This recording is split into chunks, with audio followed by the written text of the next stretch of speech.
Probably first and foremost, the reason we have odors in office buildings especially is because of people.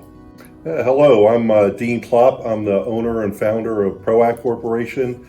Dale Stauffer is here with me. I'll let him introduce himself then. But how you doing? My name is Dale Stauffer. Most of you guys that are hooked up with me on LinkedIn know me as Bulldog. Between both of us, we've got 50 years experience in the field, and we've certainly seen a lot. Probably first and foremost, the reason we have odors in office buildings especially is because of people. Okay, people enter the space, people dirty the space, people are responsible for maintaining the space. Or lack thereof, thus odors that occur, especially in regards to the HVAC system.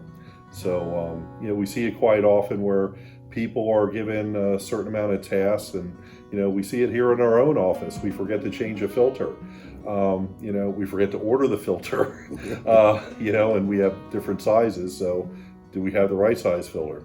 And without changing the filter, allows for a lot more buildup and dirt and air restriction, which all leads to mold and other issues within the HVAC system. So we've certainly seen a lot from furniture from Africa that smells bad to a job we started for a Fortune 500 company this morning where the water keeps leaking in through the roof into the office, and they want to know why it smells bad. One of the most commonplace things I find, and we get a lot of calls on it, is people calling me for like a smell like dirty socks.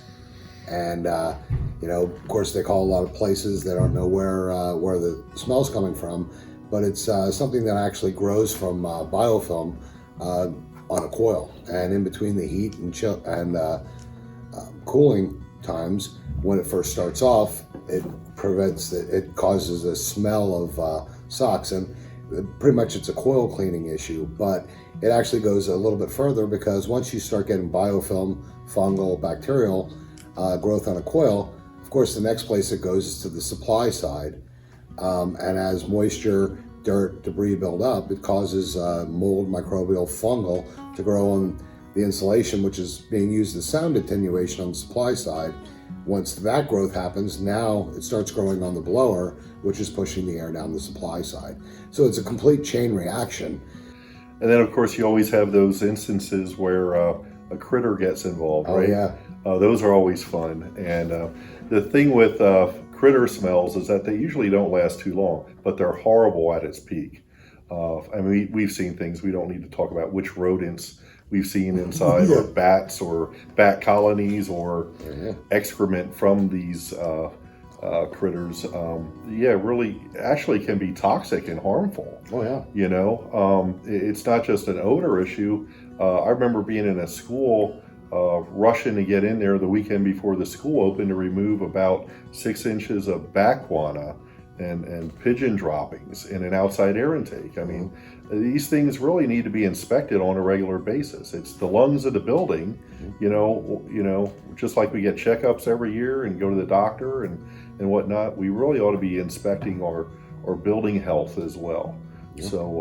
Yeah. So that goes a long way. One of the unique things about odors is, it's funny, just an odd one that happened is one time I was going into a crawl space. Customer kept getting the smell, and it was actually a smell of cucumber salad. They said they just got this real strong smell of cucumber salad. And because of me living in Kentucky for a period of time, I found out that when you have a nest of copperheads, it smells like cucumber salad. So I wouldn't go in, of course, into that thing, because I knew what to look at, but they were able to call a pest control company in, and they did. They had a nest of copperheads underneath the building. So remember, when you go to look for a company, we are experts in copperhead nests. Absolutely. But I probably the strangest one I think I ever came across. I remember this is actually before you worked here, Dale. I was with another sales rep that we had hired, and he got a call from a gentleman in an office, and he could not understand where this odor was coming from. And so we're sitting there in his office, and I could smell this pungent smell. And he said, "Yeah, it's really bad here in my office." And when we walked outside, sure enough, it was, in other areas of the office space, it wasn't there. We're sitting there, so I'm asking questions and questions. And the one question that we came to was, what is new in the office? What renovations have been done? Is there painting going on? Is there some kind of cleaning that happened? And he could not think of anything. And we ended up crawling around the office on our hands and knees. And I kept trying to follow the strength of the smell until I finally got back to the man's desk. And I'm smelling the man's desk. I said, "This desk smells horrible." He said, "Oh yeah, I just got this imported from Africa 2 weeks ago." And that was the problem. I said, you can live with it or you can remove it. But I wish you could have seen that too. It's not just odors, it's the other effects that they cause can be just as much of a concern, don't you think? Oh yeah, of course. I mean, how many times have you been called because of conditions, people having sore throats, cough, and they go to work and you hear that they're feeling worse than when they're at home. Mm-hmm. That's majority of our calls. It's even more than just smells. Smells sometimes alert people, but it's the conditions of the space. I deal with sore throat issues a lot, and my first question to people is your ductwork internally aligned? Because what happens in ductwork, it might not be a mold issue, but when internal ductwork starts breaking down, those fibers get into the air, and you have people that complain about dry eyes, their eyes get sore, and they get a sore throat. And that's my first look to. I actually was at a hospital the other day, because hospitals aren't supposed to have insulation, and the guy's like, "Oh no, we have no insulation here." I said, "Do you have it in your drops?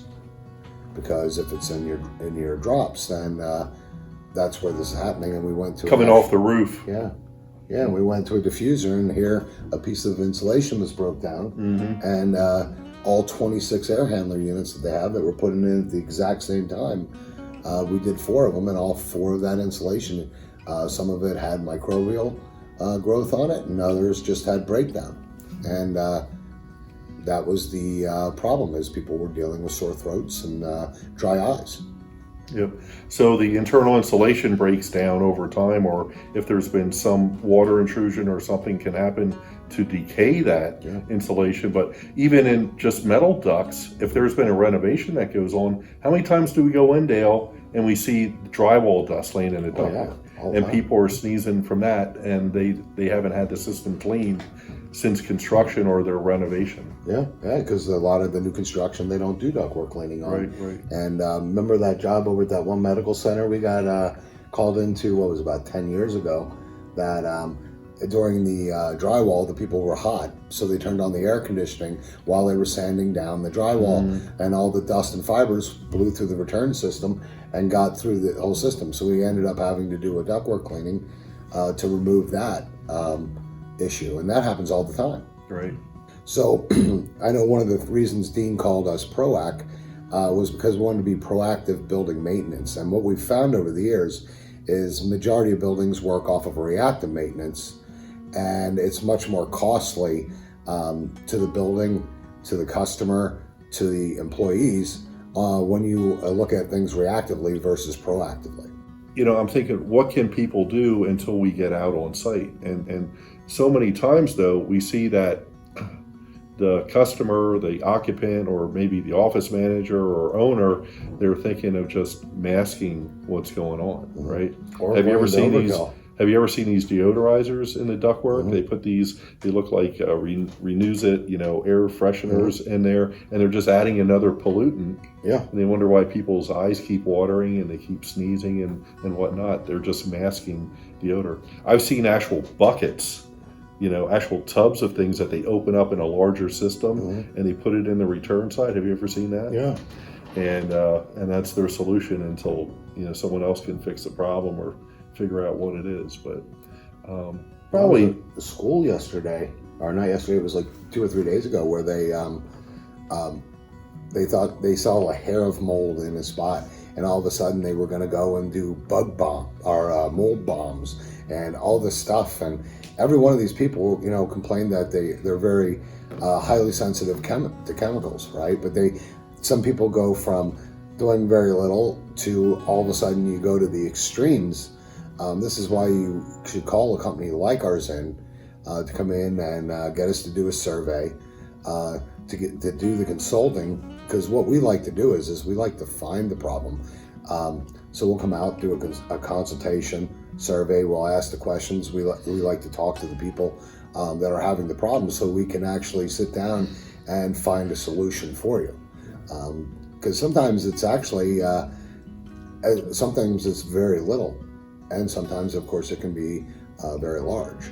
But that's why you want to call in a company that has some integrity, because, I've seen mold reports where people say killer mold and this and really Black mold. Yeah, black mold, killer mold, all these detrimental things to cause fear.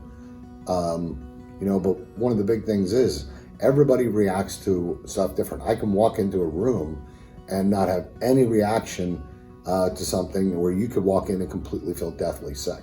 So there's no label on exactly what it does. It's going to do different things to different people. Sure. Source removal is the key. Yeah. And I think that's what you're alluding to. Yeah. I mean, how many times do we go into an area, an office building, even a industrial site, and how are they cleaning? Mm-hmm. They're cleaning with shop vacs, or they're cleaning with off the, I don't want to say what store. They go and they get a vacuum off the shelf, and that's how they're cleaning. And they're not HEPA rated. They're not actually removing the dirt. They're sucking it up and blowing it around. Oh, yeah. So source removal, whether it's mold in a ductwork system or mold in carpet from water damage or spills, or maybe there were some plants sitting there that they overwatered too often, and now that's creating an odor. But either way, we want to get to the root of the problem, and that's where a survey comes into play. Not always testing, right? No. I mean, sometimes we can just get on our hands and knees and crawl to and find the problem, right? Or look at the HVAC system, or open up the air handler and see what the problem is. And those really aren't costly surveys, are they? No, and the one thing too is a lot of times what we find is how many times have we gone to where there was environmental issues?